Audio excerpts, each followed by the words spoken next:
nggak apa-apa di-unmute sebentar aja. Apa kira-kira yang dibutuhkan? Setrika. Aja sedang mengerjakan proyek apa pada penelitian.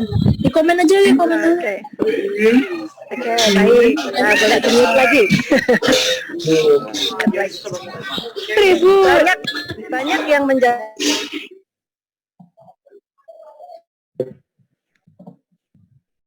setrika ini kalau listriknya nggak mati itu akan menjadi solusi. Nah, tapi kalau listriknya mati bagaimana? Mati gaya dong, gitu ya. Nah, sebenarnya yang kita butuhkan itu, nah ini tadi jawaban yang umum ya. Sebenarnya setrika itu salah satu cara yang kebetulan saja setrika itu paling populer karena ini yang kita pakai sehari-hari. Jadi tidak heran kalau setrika itu menjadi hal yang pertama muncul di benak kita ketika kalau baju kusut butuh apa? Butuh setrika. Padahal sebenarnya setrika ini adalah cara, gitu ya. Nah, setrika ini adalah cara. Pelan-pelan. Saya ingin menekankan di sini bahwa cara itu sebenarnya tidak sama dengan kebutuhan. Jika kita lihat di sini, ada banyak cara untuk mewujudkan kebutuhan baju rapi. Karena kebutuhannya tadi itu sebenarnya bukan setrika kan, tapi baju rapi. Nah, kalau kita lihat di sini, mau pakai catok bisa, pakai air cuka, atau pakai uap dari bilik shower, atau pakai hair dryer, atau bahkan pakai panci panas kalau terpaksa ya, misalkan listrik mati tapi masih bisa nyalakan kompor, masih bisa nyalakan LPG misalkan. Nah, itu juga sangat terpaksa. Artinya apa? Nah, proses yang terjadi di sini, identifikasi masalah, kemudian identifikasi kebutuhan, kemudian cara-cara yang selain setrika tadi, itu adalah ide-ide solusi. Nah, pokok-pokok ini yang kita perlu memahami dulu supaya tidak mix up gitu ya antara masalah dengan kebutuhan. Karena sebelum kita untuk mencapai kebutuhan itu ada cara-cara yang perlu kita tempuh yang itu sebenarnya tidak hanya satu. Nah, karena ide-ide solusi itu sebenarnya bisa banyak dan itu yang perlu diperluas.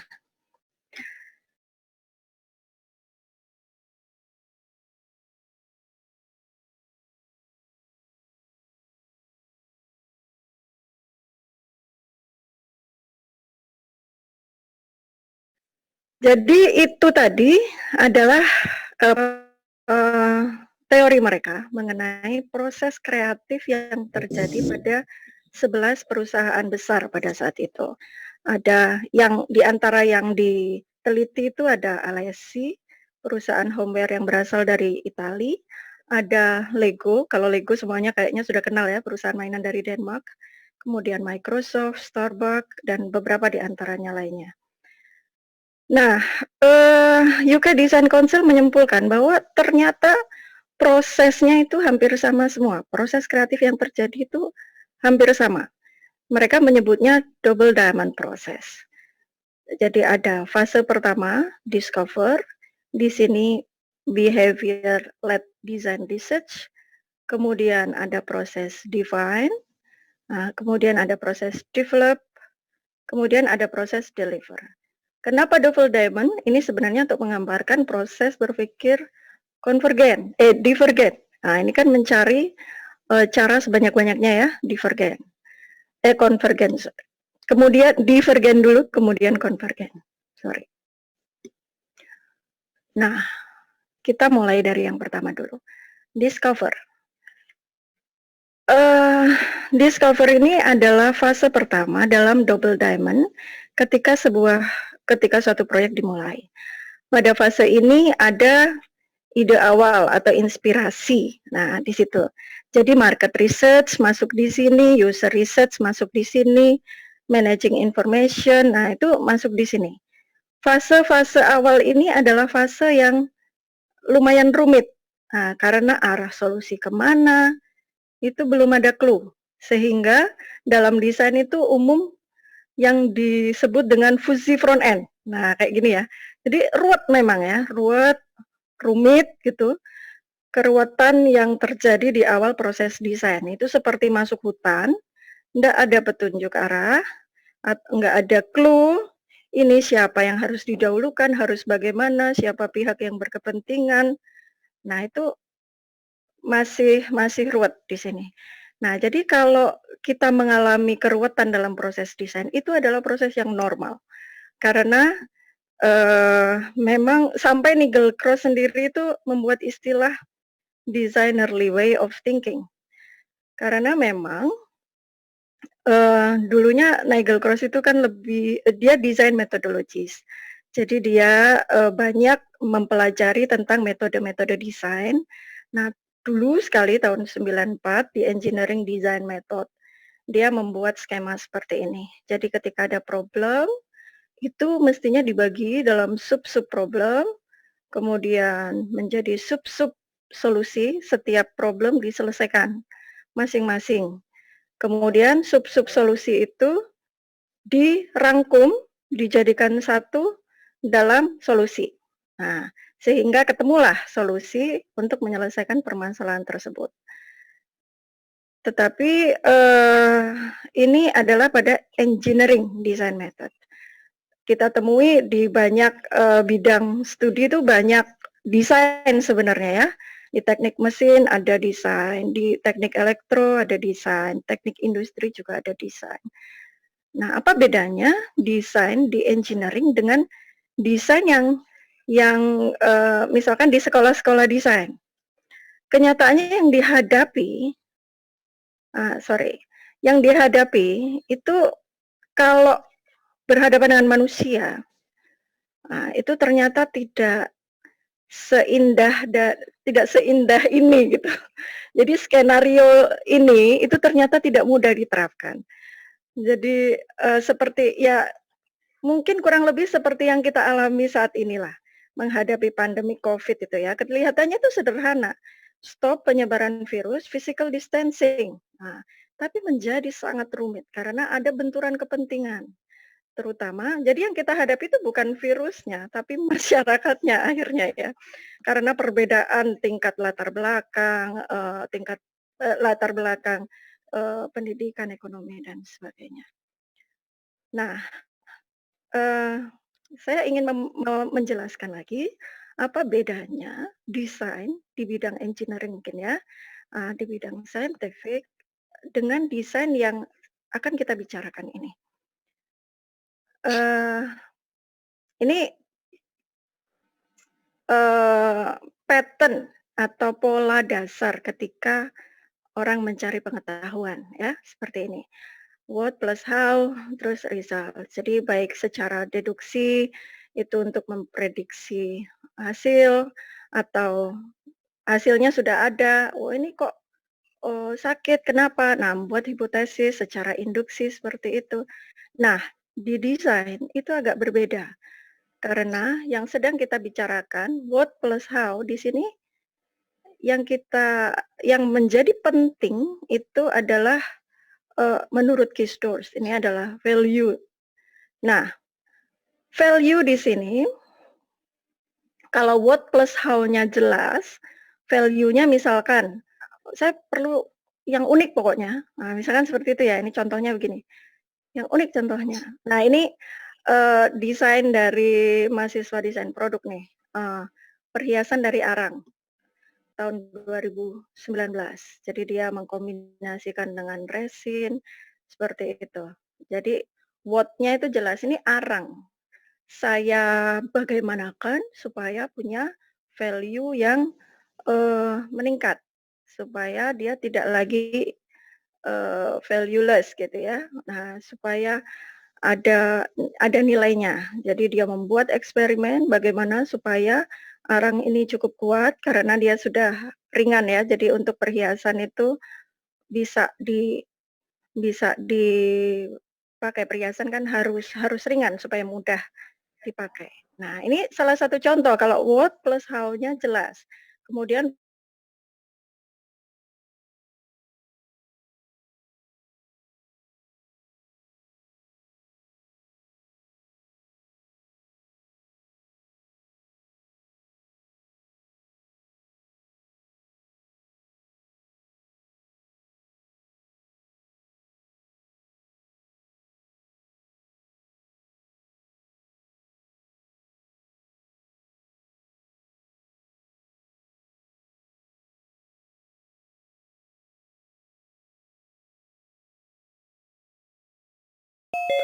menservis lifestyle. Nah, seperti ini. Tapi kadang-kadang kita berhadapan dengan hal seperti ini. Pokoknya value-nya begitu, pokoknya bagus. Apa yang mau di uh, apa yang mau didesain, kemudian kamu mendesainnya bagaimana enggak tahu, pokoknya hasilnya harus bagus. Nah, itu kan ruwet lagi tuh, kita mengalami keruwetan seperti itu. Ini contohnya begini. Project desain interior kapal. Jadi misalkan dalamnya itu seperti ini untuk kelas ekonomi. Kemudian terus desainlah supaya bagus.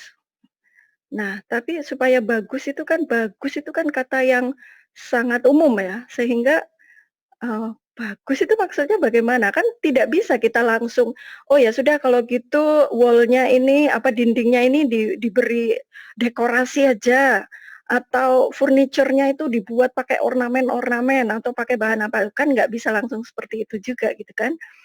Nah ini, supaya nggak berantakan diberi kabinet atau bagaimana. Nah, eee, kenapa tidak bisa seperti itu? Nah, karena kita harus mengidentifikasi dulu, siapa saja pihak yang berkepentingan dalam sebuah proyek desain.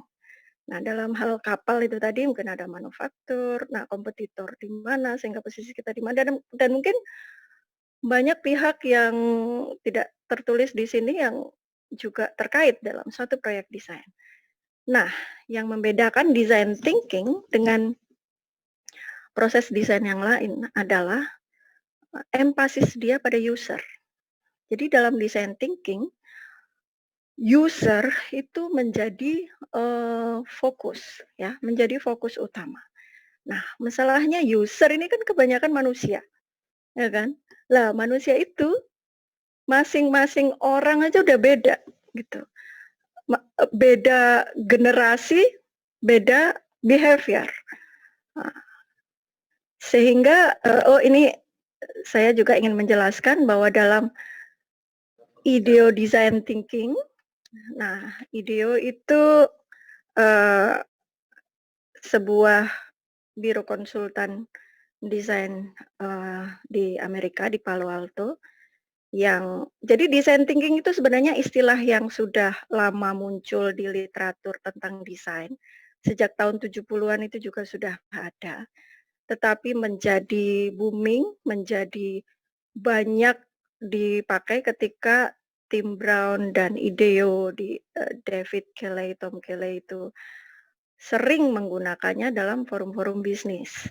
Nah, dan mungkin banyak juga ya selain Tim Brown juga yang menggunakan istilah ini di forum-forum bisnis sehingga kemudian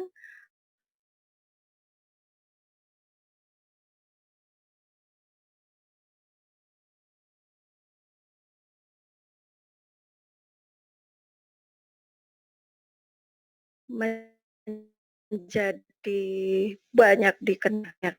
Nah, empathize itu menjadi proses yang menjadi proses krusial di awal design thinking. Melanjutkan lagi tentang user tadi. Nah, user itu masalahnya harus kita identifikasi dulu. Dia itu main user atau supporting user atau kadang-kadang user sama bayarnya nggak sama. Nah, misalkan main user itu maksudnya begini, katakan ada desain, ada project desain cookingware gitu ya. Saya karena saya ibu rumah tangga gitu ya, saya adalah common user gitu. Nah, tetapi kalau saya chef, nah itu beda lagi. saya adalah lead user. Apa sama behavior-nya common user dan lead user? Pasti beda. Nah, disitulah kita mencoba melihat perbedaan itu. Jadi kalau kita ngomong user, user yang mana? Nah, seperti itu. Kalau misalkan kita mendesain alat kesehatan, eee katakan misalkan kursi roda gitu ya. Nah, itu tidak hanya main user yang harus kita perhatikan. Kita juga perlu memperhatikan supporting user-nya. Jadi pendamping pasien, itu bagaimana supaya dia gampang ngangkat kursi roda, gampang dorongnya, gampang lipatnya. Nah, supporting user menjadi bagian dari yang harus kita, investigasi juga. Nah, kalau dalam kasus, eee, mainan anak, itu user bukan buyer, jadi dua-duanya harus kita identifikasi. Usernya bayi atau anak kecil, yang beli adalah orang tuanya. Nah, ini beda lagi, jadi behavior dua-duanya yang perlu kita, amati. Ini juga berlaku pada, produk-produk untuk public facility atau untuk company katakan gitu ya, kursi kuliah atau furniture untuk kantor, user-nya adalah para pekerja kantor, tetapi buyer-nya adalah company. Nah, seperti itu. Jadi, user ini macamnya banyak. Mas katakan kita berbicara tentang satu orang ini dulu. Kita berbicara tentang main user atau common user, kita berbicara tentang common user dulu deh. Nah, saya ingin, ngecek aja, saya ingin membuktikan bahwa user ini banyak macamnya. Nah, mmm, beda generasi. Nah, ini sekarang anak-anak kita mungkin ya, yang umurnya di bawah 6 generasi alfa. Kalau saya ada di generasi, X ini. Nah, ini pasti beda kan, kemauannya, keinginannya, itu pasti beda dengan kalau kita serve baby boomers. Nah, misalkan kita mau mendesain cookingware untuk ibu-ibu. Ibu-ibu yang mana? Nah, coba saya ingin tahu apa yang ada di benak Bapak, Ibu, Saudara semua tentang ibu-ibu. Hmm. Saya ingin ngecek apakah sama antara yang ada di kepala saya dengan yang di kepala Bapak, Ibu sekalian. Saya coba Suka belanja. suka belanja. Coba saya cek di Google ya. Suka diskon, Bu. Suka diskon ya, kayaknya curhat ini.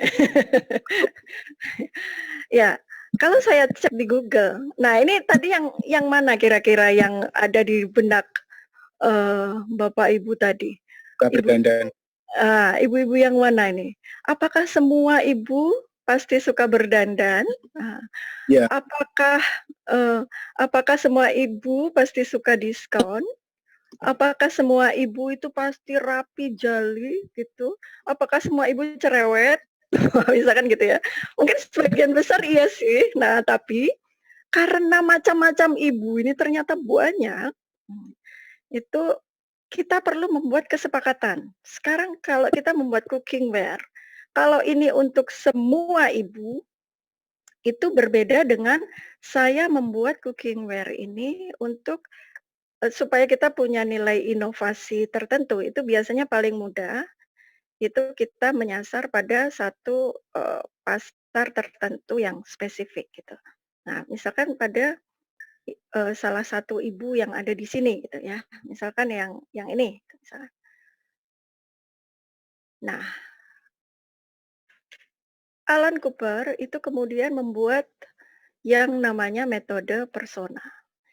Itu supaya kalau tadi kita bilang ibu-ibu dan itu jadi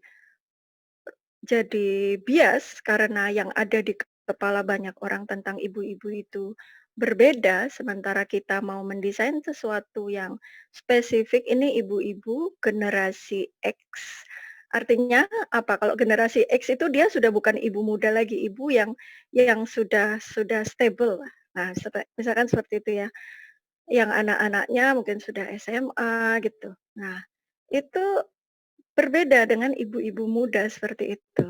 Nah, sehingga kemudian Alan Cooper itu membuat satu metode persona ini. Persona itu sebenarnya adalah sebuah metode untuk mendeskripsikan user yang representatif menggunakan fiction character to represent a group or type of user. Nah, ini sebenarnya bukan berarti ini fiktif ya. Nah, jadi persona itu uh, sebenarnya hanya untuk melindungi privasi seseorang aja, itu dibuat fiktif. Tapi itu ada tokoh yang seperti itu tuh ada. Contohnya seperti ini.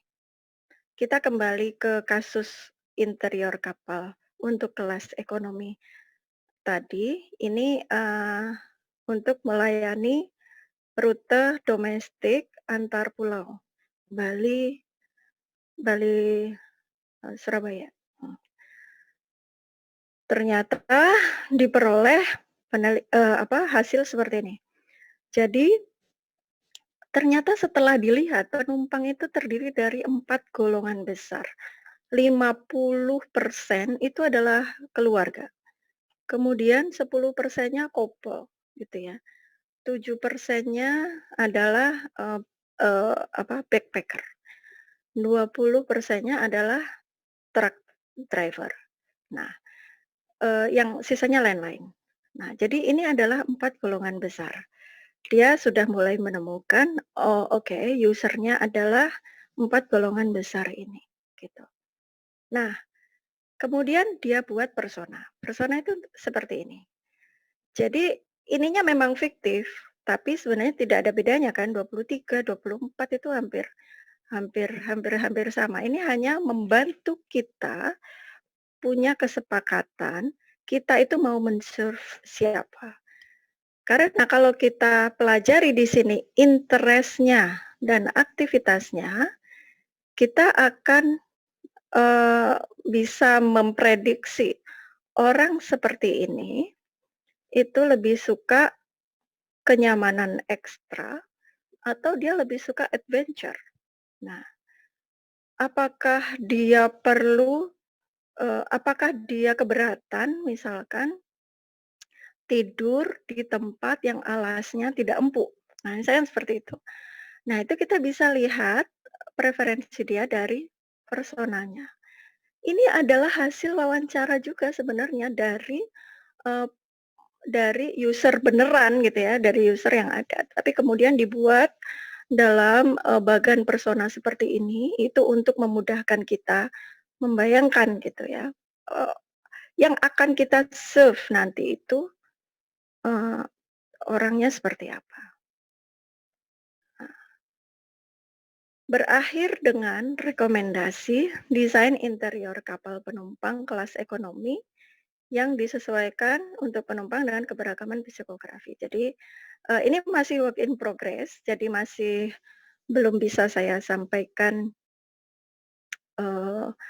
hasil akhirnya seperti apa. Nah, tetapi kemudian dibuat rekomendasi. Nah, ini ada 4 golongan penumpang ternyata, yang masing-masing golongan ini punya kebutuhan yang berbeda.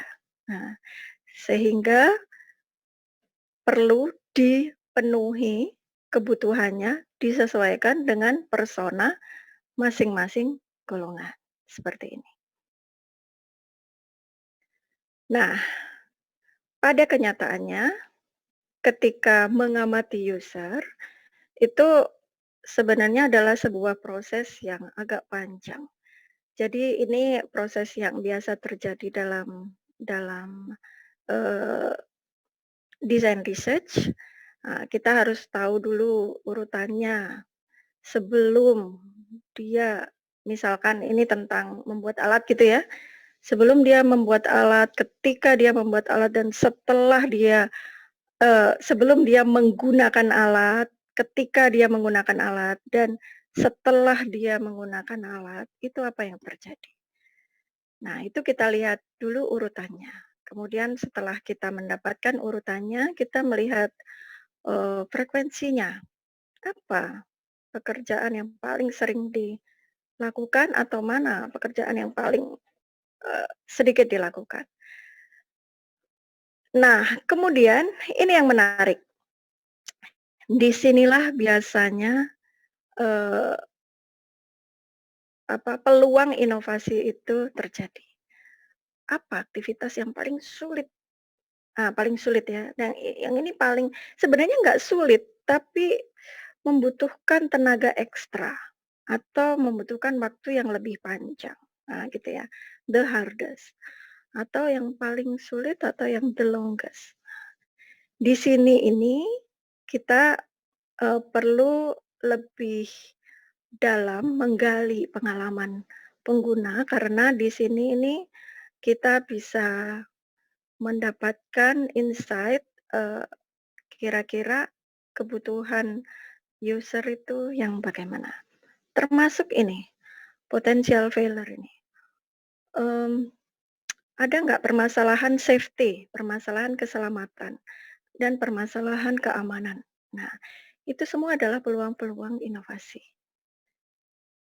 Kadangkala, mmm, activity study atau studi aktivitas user ini begitu banyak. Nah, terus diapakan? Nah, gitu ya. Hasil dari studi yang sedemikian panjang tadi itu adalah, ini, kita mencari isu-isu kritis, kita mencoba menyusun skenario, kalau itu kegiatan yang terlalu banyak stepnya, itu bagaimana membuatnya lebih pendek stepnya, kemudian memprioritaskan, membuat storyboard, klasifikasi. Dan yang terpenting itu ada di bawah sini. Kita berusaha untuk bisa mengakses experience, mengakses pengalamannya. Bagaimana perasaan emosional yang dia rasakan terhadap, desain yang sudah ada sekarang. Rekomendasinya bagaimana? Perlu saya sampaikan bahwa ini sebenarnya tidak hanya bisa diterapkan pada desain produk, interior gitu, enggak harus. Ini bisa juga diterapkan pada, eee, bahkan service design juga juga bisa. Jadi kasus, eee, banyak, anggota KPPS yang meninggal pada tahun lalu ya, pada pemilu tahun lalu itu karena, eee, ada yang luput yaitu pada skenario di sini. Bahwa ternyata petugas KPPS itu sudah terforsir tenaganya itu sejak seminggu sebelum hari H, kemudian setelah hari H nggak bisa tidur, nggak ya nggak boleh ya, nggak bisa tidur untuk merekap semua, apa tuh namanya, kertas-kertas pemilu itu. Nah, seandainya pada proses penentuan kebijakan mengenai, eee, proses pemilihan umum itu menggunakan design thinking dan pakai skenario, seharusnya itu udah bisa diidentifikasi sejak awal. Oke baik, ada juga yang menggunakan customer journey mapping seperti ini. Jadi di sini meletakkan, personanya, skenarionya, kemudian, tujuannya. Nah, ini banyak dipakai juga. Nah, saya ingin menekankan sekali lagi mengenai kenapa mengakses experience itu penting. Apa bedanya belanja di IKEA dengan belanja di toko mebel yang umumnya ada di, sekitar kita. Meskipun sekarang sudah banyak juga yang berkonsep seperti IKEA gitu ya, tapi sebelum itu banyak sekali yang banyak toko mebel yang menjual mebel itu kursi dijejer-jejer gitu ya, lemari ya ditaruh aja berjajar begitu ya. Yang menyebabkan kadang-kadang orang datang ke toko mebel itu tidak punya ide, itu kira-kira nanti ditaruh di mana ya. Nah, IKEA itu hadir dengan memberikan pengalaman wisata interior. Jadi ketika orang belanja, itu mereka diberi pelajaran dalam tanda petik, eee, produk ini begini loh penempatannya, dengan berbagai tipe style interior, sangat eee, mulai dari yang luas sampai ruangan yang sangat kecil. Itu dia berikan contohnya, supaya orang dapat inspirasi. Nah, setelah orang-orang dapat inspirasi,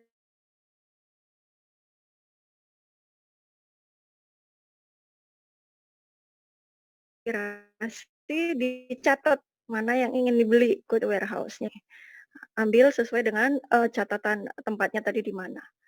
Artinya apa? IKEA itu sebenarnya yang dijual itu adalah, eee, pengalaman gitu, experience. Nah, itu yang sekarang eee menjadi perhatian ya, ngetren ya. Topik bahasan yang banyak dipelajari saat ini. Nah, sejak kira-kira, 10 tahun yang lalu juga, ini buku yang menarik untuk dibaca, itu ditulis oleh Roberto Verganti. Buku Design Driven Innovation, sama dengan yang tadi, dia menyatakan bahwa mengakses experience user itu menjadi sesuatu yang sangat krusial dalam membuat suatu inovasi.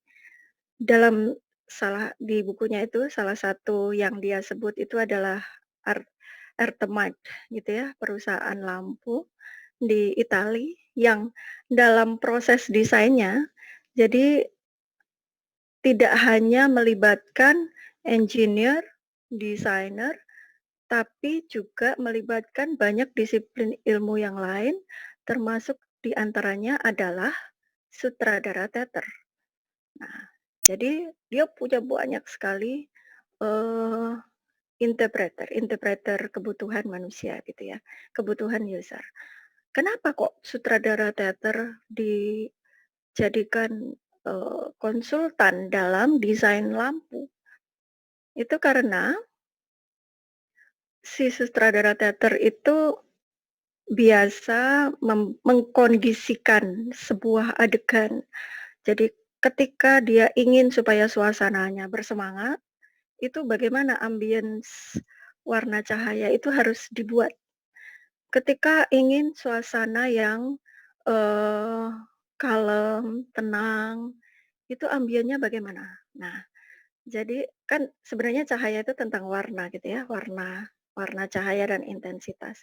Nah, di situ dilakukan diskusi yang intensif sehingga Artemide pada saat itu kemudian, eee, muncul dengan inovasi desain lampu yang sesuai dengan kebutuhan user-nya. Jadi ketika user bangun tidur pengen semangat, itu warna lampu di ruangannya bisa menyesuaikan.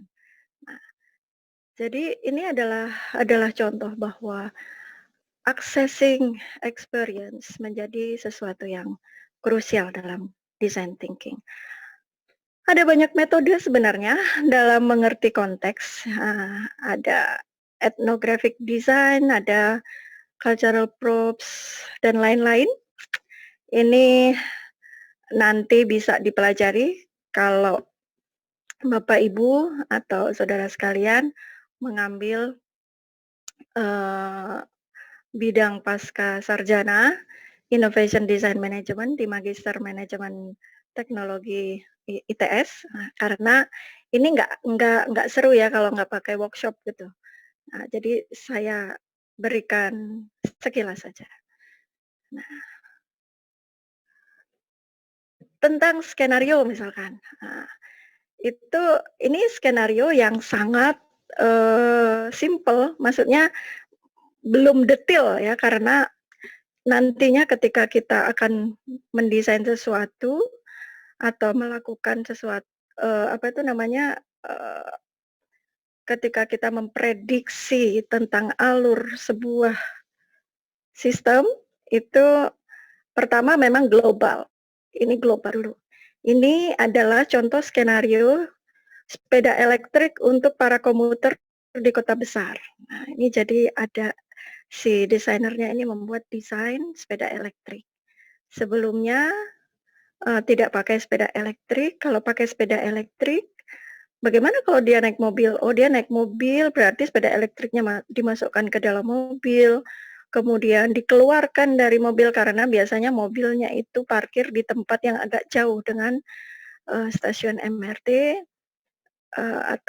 kemudian masuk ke dalam stasiun dan seterusnya. Nah, ini perlu dibuat skenario seperti ini supaya kita kebayang apa problem yang terjadi di sini. Apa problem yang terjadi di sini? Problem yang terjadi di setiap fase itu bisa diidentifikasi dengan skenario. Nah, shadowing. Nah, shadowing ini ya namanya juga shadowing gitu ya. Nah, shadowing itu kita membayang-bayangi gitu. Kita melihat user seolah-olah ya kita biarkan user berlaku seperti biasanya. Kita melihat apa yang terjadi. Kenapa harus melihat sendiri? Kenapa tidak cukup dengan literatur saja? Nah, jadi begini, kemampuan manusia untuk mengutarakan sesuatu itu sangat terbatas. Jadi contohnya ini, kursi makan untuk balita, katakan seperti itu ya. Ketika kita tanya kepada ibunya gitu misalkan, "Ibu ada masalah nggak dengan kursi makan ini?" "Oh enggak, baik-baik saja." Nah, bisa jadi jawabannya seperti itu. Tidak banyak orang yang punya kemampuan verbal untuk mengungkapkan apa yang diinginkannya. Oleh karena itu, desainer itu sangat perlu hadir langsung di konteksnya karena, untuk mengakses, hal-hal yang tidak bisa dikatakan oleh user itu tadi ketika kita tanya, gitu. Jadi dalam shadowing ini kita rekam apa yang terjadi. Nah, ini contohnya kalau di, kursi makan untuk balita. Nah, itu lumayan ekstrim, mungkin tidak semuanya akan terkatakan gitu. Kalau dengan, interview atau bahkan dengan kuesioner gitu ya. Mmm. Nah, ini juga salah satu contoh yang lain, pentingnya empati. Ini adalah alat makan untuk teman-teman dengan visual impairment, desain oleh Desi Putri, Islami, dan Pak Primaditya, mahasiswa desain produk juga. Ini sangat perlu empati, jadi desainernya harus mencoba sendiri bagaimana rasanya men-serving makanan karena mereka harus mengalami hidup seperti kita. Ya harus masak, ya harus menyiapkan apa itu namanya, ya harus minum gitu ya, harus ngambil minum sendiri, yang kadang-kadang kalau minuman panas itu untuk ini sudah penuh atau enggak gitu. Itu ya kadang-kadang, kalau orang Jawa itu istilahnya amber gitu ya. Amber itu apa sih, tumpah-tumpah gitu. Nah, sehingga dia buat alat yang itu bisa ditaruh di, gelas-gelas yang ada sensornya, sehingga ketika airnya penuh, itu ada alarmnya, nah gitu. Nah, eee, keluarnya desain itu juga tidak dari awal kemudian, "Oh ya, ini langsung saya buat seperti ini." Enggak, ini adalah sebuah proses yang panjang untuk mencoba mengerti sebenarnya apa hal yang paling dia butuhkan, hal yang paling dia inginkan gitu. Oke, ini baru, fase kedua ya, baru fase discover. Jadi di design thinking itu memang hebohnya itu di fase awal untuk mengerti user, mengerti, konteks. Nah, selanjutnya kita mengalami suatu proses convergent. Kita mendefinisikan dari sekian permasalahan tadi, kebutuhan tadi, terus arahnya mau kemana ini. Nah, itu kita buat problem definition. Bisa pakai affinity diagramming, kita mengelompokkan masalah-masalah seperti itu ya. Nah, kita kelompokkan dengan isu yang paling sering muncul itu apa, critical issue itu dikelompokkan seperti itu. Nah, kemudian kita identifikasi kebutuhannya apa. Nah, ini Patrick Jordan menyampaikan bahwa kebutuhan user itu ada 4. Ada visio, kebutuhan fisik ya, supaya dia nyaman, supaya dia bisa menggunakan dengan tidak sakit gitu ya. Nah, kalau psiko itu bagaimana supaya user bisa mudah mengoperasikan suatu alat. Kalau sosio itu bagaimana alat yang dia gunakan itu memberikan efek kepada lingkungan sosialnya itu seperti apa. Nah, kemudian ada kebutuhan ideologis juga. Nah, contohnya misalkan katakan ini desain desain mug gitu ya, mug anti slip yang nah ini secara fisik itu mudah diangkat dan ketika kesenggol itu dia nggak guling gitu ya. Nah, karena ada vakumnya di bawah sini, nah itu secara visio. Kemudian secara psiko sendiri, nah desain itu enak dilihatnya, membuat dia juga seneng gitu ya, suka warnanya gitu. Nah, kemudian secara sosio, nah sekarang kan lagi musim ini ya, bawa tumbler kemana-mana atau ngopi bareng tapi nggak pakai yang gelas sekali pakai itu, tapi pakai ini sendiri-sendiri. Nah, itu bagian dari pemenuhan kebutuhan sosio dan ideo itu tadi. Oke baik, pada kenyataannya kita itu kenapa kok nggak bisa langsung, eee, saya mau mendesain produk yang canggih lah, pokoknya canggih, gitu. Oke silakan membuat produk yang canggih, tapi kita harus pastikan ada yang butuh. Dan selain dia butuh, juga kita harus pastikan dia mampu membayarnya. Karena kalau dia canggih tapi ada yang tidak butuh gitu ya, tapi tidak ada yang butuh atau butuh sih, suka sih dengan alat yang canggih ini, tapi terlalu mahal, ya tetap aja, inovasi itu tidak bisa berjalan gitu ya, karena dibutuhkan 3 3 ini sekaligus. Nah, ini adalah sebuah contoh di mana, inovasi 3 hal ini, bisa ketemu gitu. Jadi ini adalah desain bekerja sama dengan sebuah proyek desain ya, bekerja sama dengan sebuah perusahaan emas terbesar di, eee, Jawa Timur, bahkan mungkin di Indonesia juga ya. Jadi problemnya perusahaan emas itu adalah anak muda itu nggak suka pakai emas gitu. Jadi bagaimana caranya supaya anak muda itu beli emas. Yang namanya anak muda itu ya kemampuan finansialnya sangat terbatas biasanya kan. Nah terus dan satu lagi dia maunya aneh-aneh tapi kemampuan finansialnya terbatas dan dia maunya customize. Nah padahal emas itu sangat tergantung dengan berat. Jadi bagaimana membuat sesuatu yang seenteng mungkin supaya terbeli oleh anak muda gitu. Nah, akhirnya ini sebuah proses desain yang panjang. Ada setahun ya proses desain yang panjang, ketemulah desain ini. Jadi, anak muda cukup beli charm ya, ini mainan-mainan ini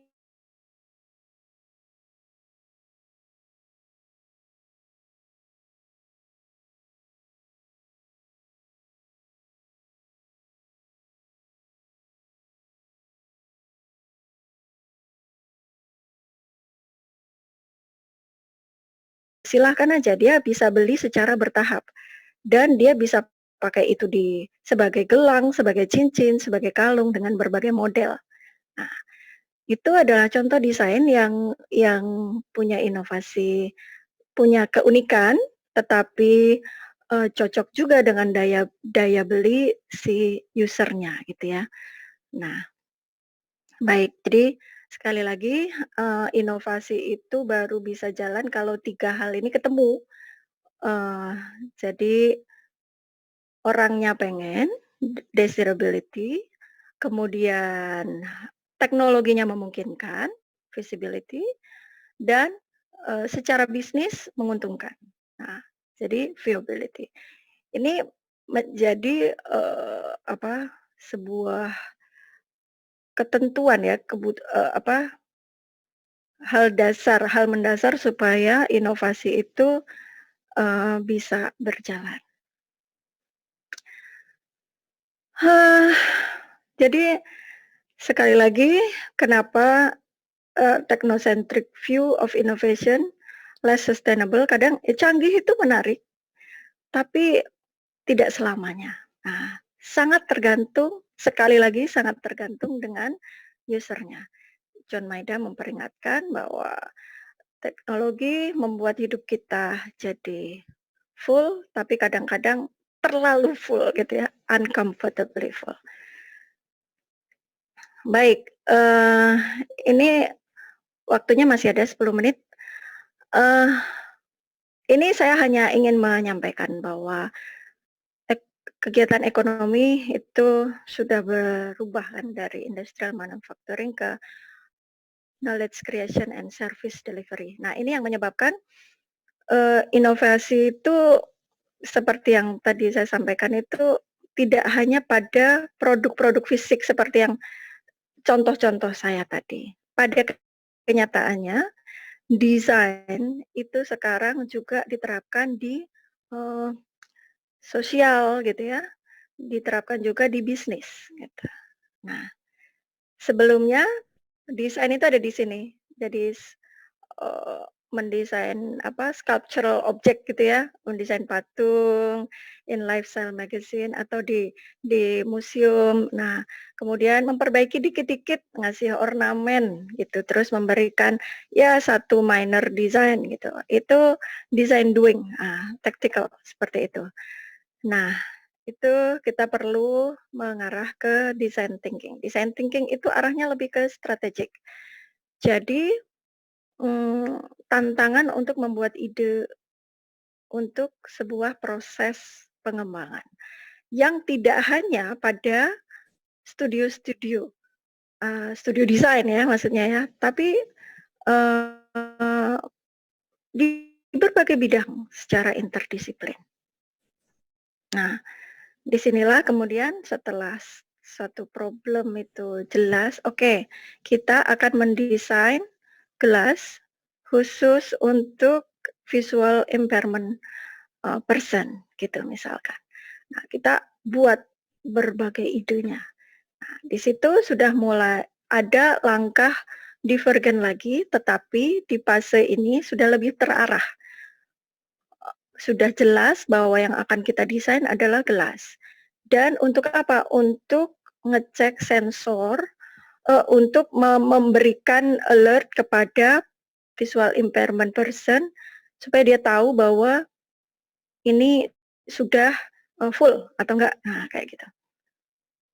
Nah, terus caranya gimana? Ini banyak cara ya. Nah, ini juga nanti, perlu workshop juga, ada lateral thinking, six thinking hats, dan sebagainya, scamper, substitusi, combination, itu adaptation, modification, put into another use, elimination, reverse. Ini adalah, mulai dari yang paling absurd sampai yang analytical, itu bisa dicoba semua karena yang paling penting dalam sebuah proses, dalam fase konvergen itu adalah quantity.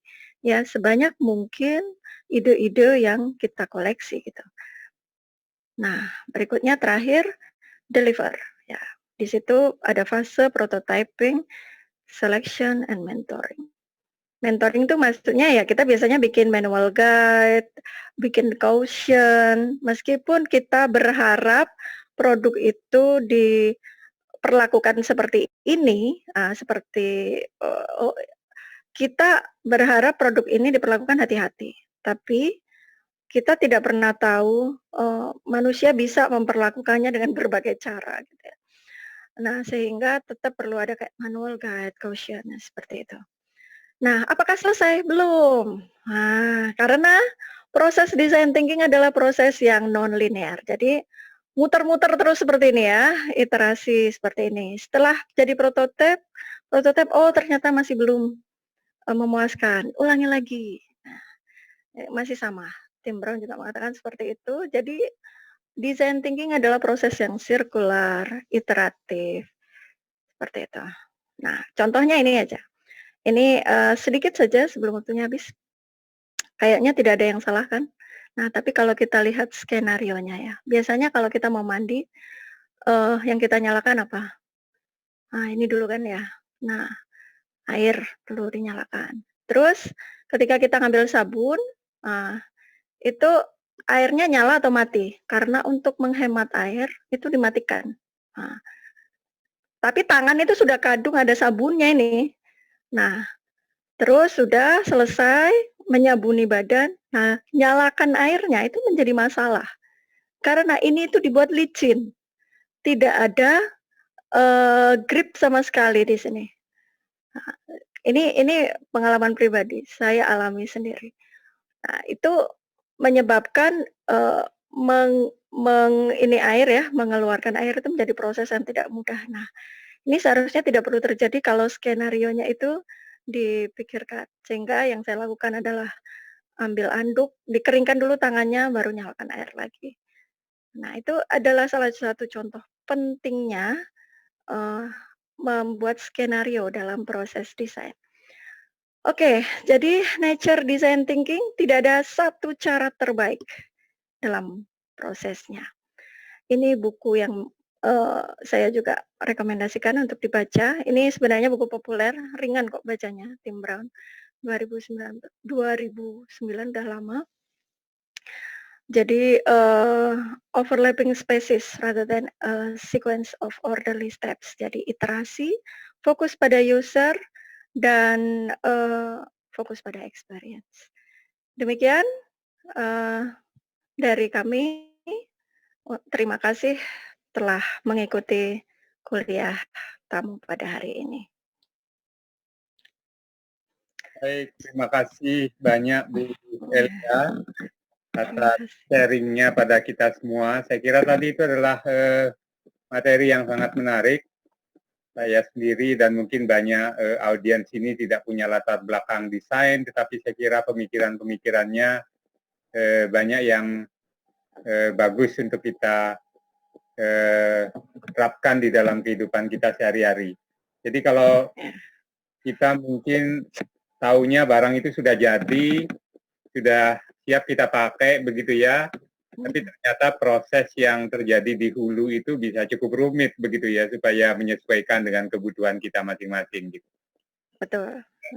Ada 1-2 pertanyaan tadi yang saya lihat cukup bagus, tapi sebelum saya berikan kesempatan, saya mau informasikan sekali lagi bahwa kita punya program Magister Manajemen Teknologi, ada di Surabaya, juga ada di Jakarta, dan Innovation Design Management ini adalah salah satu konsentrasi atau salah satu bidang yang nanti akan kita tawarkan, dan ini baru kita luncurkan.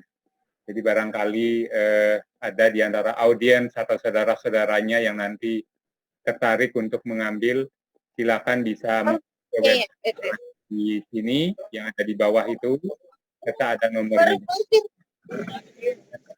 Jadi saya lihat ada 2 pertanyaan yang barangkali Bu Elia bisa berikan sedikit jawaban ya.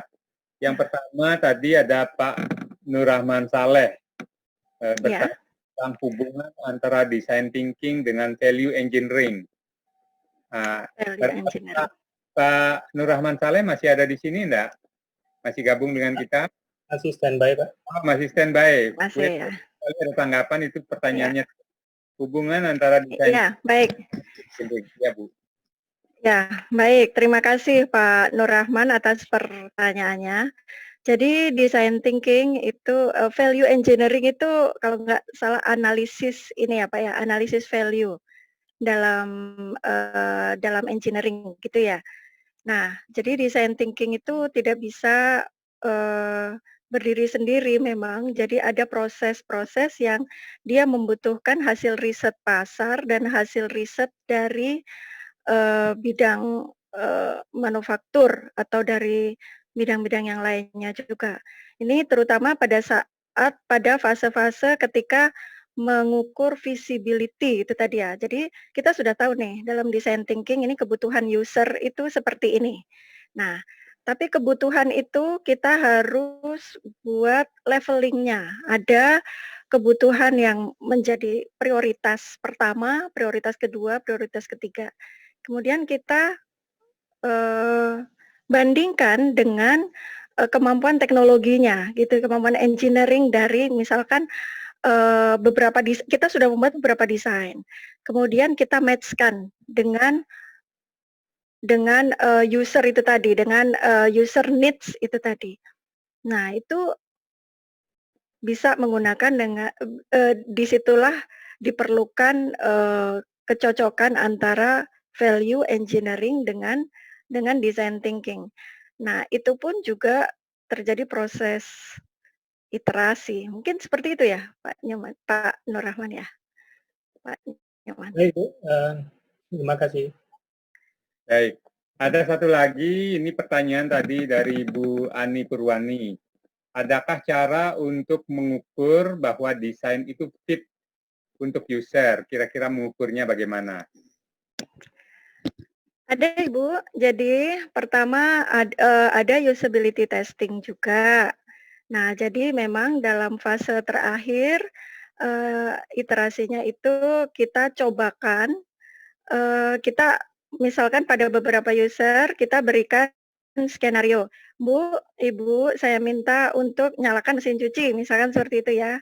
Nah, itu kita coba dulu, apakah user bisa mengoperasikan, dengan melihat mungkin manual guide dan desain yang ada.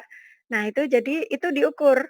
Kalau ternyata error-nya masih banyak, nah itu berarti desainnya masih perlu diperbaiki lagi. Nah, itu sehingga, eee, nanti kemudian diukur lagi, seperti itu, Bu. Baik. Satu lagi, saya beri kesempatan banyak ini pertanyaan. Satu lagi terakhir. Ya, monggo. Pak Muhammad Jihan, masih ada? Pak Muhammad Jihan. Nah, ini ya masih ada. Pertanyaannya, apakah shadowing sama dengan riset etnografi? Ya, heeh. Jadi begini Pak, shadowing itu mungkin menjadi bagian dari riset etnografi. Cuman kalau etnografi itu biasanya membutuhkan waktu yang panjang. Jadi untuk mengetahui, apa ya, kebiasaan, lifestyle seseorang, kemudian untuk mengetahui apa keinginan terdalam atau dream seseorang, itu kalau shadowing saja, itu tidak cukup. Karena kalau shadowing itu biasanya hanya untuk mengetahui, bagaimana perilaku dia terhadap suatu produk atau suatu barang, nah seperti itu.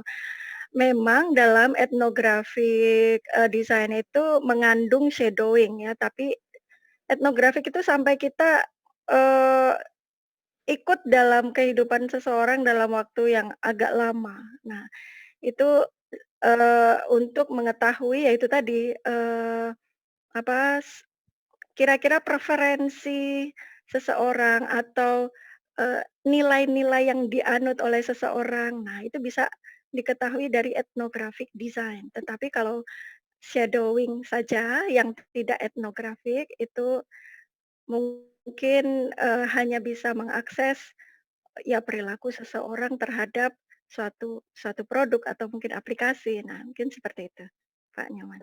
Baik, terima kasih Bu. Iya. Ya, masih banyak pertanyaan, tapi saya kira karena waktu, dan saya yakin ini interest-nya memang banyak. Jadi barangkali kalau ada yang minat sekolah, barangkali itu lebih pas nanti banyak pertanyaannya bisa diajukan langsung ke Bu Elia. Baik, terima kasih banyak Bapak Ya, Ibu baik, siap. atas partisipasinya. juga ke Bu Elia yang sudah memberikan materi yang saya kira sangat menarik malam hari ini dan memberikan insight yang cukup banyak pada kita-kita semua yang mengikuti, baik yang mungkin background-nya desain maupun yang mungkin punya usaha. Saya kira itu akan sangat relevan juga begitu.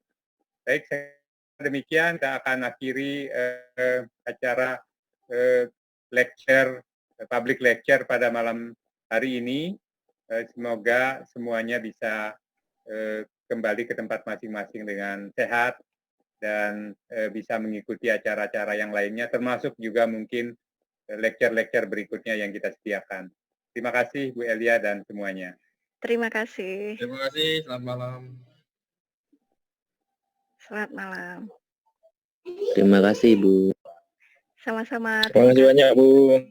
Sama-sama. Terima kasih banyak.